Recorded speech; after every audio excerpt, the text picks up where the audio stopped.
Moi, c'est Maître Amato Tavala.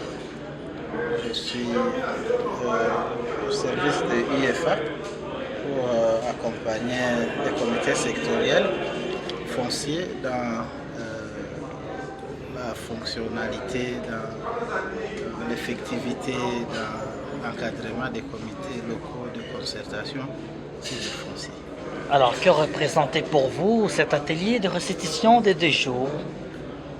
Pour cet atelier, c'est une activité qui a été prévue dans le cadre de l'appui au comité sectoriel foncier du site Kivu pour discuter avec les acteurs dans le secteur du foncier du document de politique foncière nationale qui a été élaboré par les autres acteurs interprovinciaux. Et ce document nous permet de contribuer d'une manière participative au processus de la réforme foncière qui est en cours en RDC.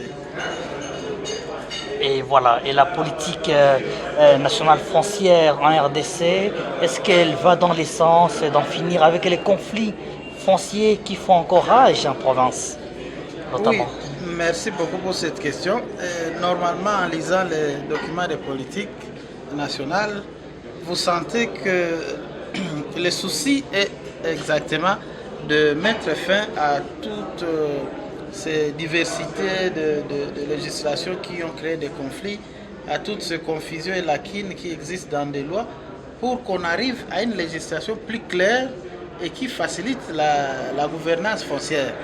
On s'est rendu compte que exactement dans la gouvernance foncière, il y a eu beaucoup de confusions, mais ces confusions étaient aussi liées à la loi qui gérait ce secteur, mais aussi à l'interférence des autres secteurs qui ont une certaine influence sur une certaine incidence sur les fonciers, notamment les miniers, l'agriculture, la forêt. Et tout ça, il fallait harmoniser pour qu'on puisse trouver une loi qui organise les secteurs fonciers et qui permette à tout investisseur, à tout habitant, à tout exploitant de trouver sa part et de se sentir sécurisé.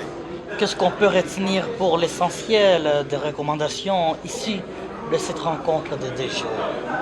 Oui, il y a eu plusieurs recommandations selon les dimensions même de la politique foncière nationale, mais ce qui ressort le plus, c'est de restructurer l'organisation institutionnelle de l'administration foncière, c'est de revoir l'élément politique dans le cadre de réalités internes et externes actuelles de la RDC, de revoir les aspects liés, par exemple,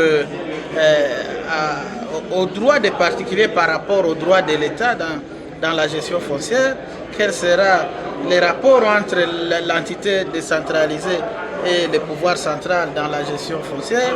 Et tout ça, ce sont des questions qui ont été rediscutées. En principe, c'est ça le gros de tous les débats qui a ressorti dans l'atelier de ces 2 jours.